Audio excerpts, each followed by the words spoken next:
Medical Watch is sponsored by UChicago Medicine. Sickness is relentless. So are we. Visit uChicagoMedicine.org. On Medical Watch, the anniversary of the first U.S. COVID vaccine shot. Medical reporter Dina Bair has more on how far we've come and the next steps for vaccination.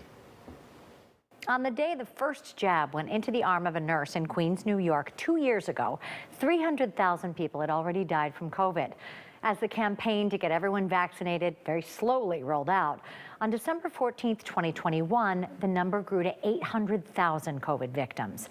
Now, as vaccines have grown, the death toll is plummeting, but COVID is still a concern, as is the desire for updated vaccinations.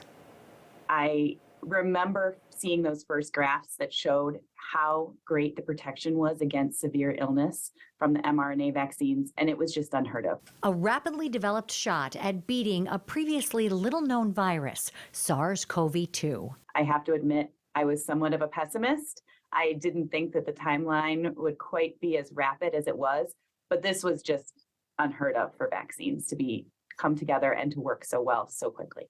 A worldwide threat turned into a global collaboration. But as variants of the original virus emerged, vaccine updates appear to always be a step behind. Part of the drag on scientific progress is due to people moving on with their lives. We were able to run trials and do everything kind of in a vacuum almost, because we were masking and taking away other infections like influenza. So it was easier to really target that one infection. This year, COVID, flu, and RSV are sending people to the hospital in droves. Now we're back to seeing lots of different types of infections, and there are many different vaccine candidates on the market. So it's going to take a little bit longer for each one to come about. But I think that we've learned some lessons on how to get things done efficiently. The most efficient vaccine in the works, a combo flu-COVID shot, and perhaps protection that doesn't include a shot at all, but instead uses a nasal spray to keep COVID at bay. While there are some advances in other countries and some that are coming closer to coming out in other countries, the trials in the United States and Europe so far are not to the stage that we're going to see a nose spray anytime soon, but they are working on it.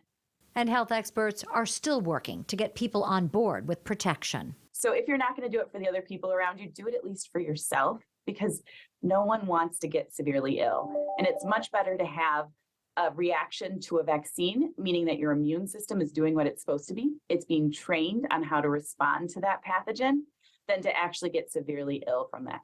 None of the vaccines has the ability to prevent infection entirely or stop the spread of COVID to others.